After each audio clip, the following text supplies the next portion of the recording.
தென்காசி மாவட்டம் கடையநல்லூர் அருகே இடிந்து விழும் அபாயத்தில் உள்ள நூலகத்தால் பொதுமக்கள் பீதியில் ஆழ்ந்துள்ளனர். அருணாச்சலபுரத்தில் 20 வருடங்களுக்கும் மேலாக இயங்கி வரும் நூலக கட்டிடம் மிகவும் பழுதடைந்து எந்த நேரமும் இடிந்து விழும் அபாயத்தில் உள்ளது. இதனால் பொதுமக்கள் அங்கு செல்ல அச்சப்பட்ட நிலையில் தற்காலிகமாக மாற்று இடத்தில் நூலகம் செயல்படுகிறது.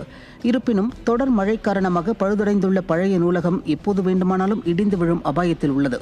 இதுகுறித்து பலமுறை புகார் அளித்தும் விடிய அரசு பழைய நூலகத்தை இடித்துவிட்டு புதிய நூலகம் கட்டித்தர முன்வராததால் அந்நூலகத்தின் அருகில் வசிப்பவர்கள் பீதியில் ஆழ்ந்துள்ளனர்.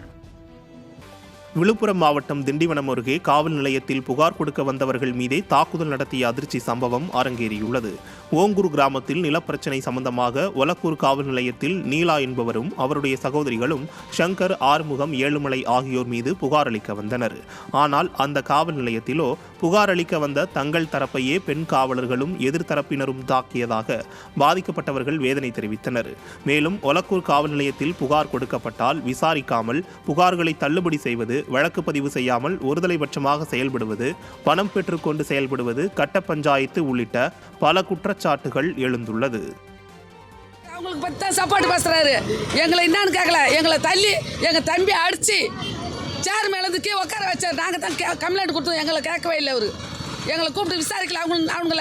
அவங்களுக்கு சப்போர்ட்டா எங்கள் தம்பியை தான் 2 அடி அடித்தார். அவர் பொம்பளைகளை எங்களை வந்து பொம்பளைகளை விட்டு பொம்பளை போலீஸ் விட்டு எங்களை ஈத்து பரம்பு அடிக்கிறாரு. அவர் எங்களுக்கு பாதுகாப்பு இல்லை. நாங்கள் எத்தனை நாளாக நாங்கள் வந்து இதே ஒழுக்கர் போலீஸ் ஸ்டேஷனில் பட்டினியாக தான் குந்திக்கிறோம்.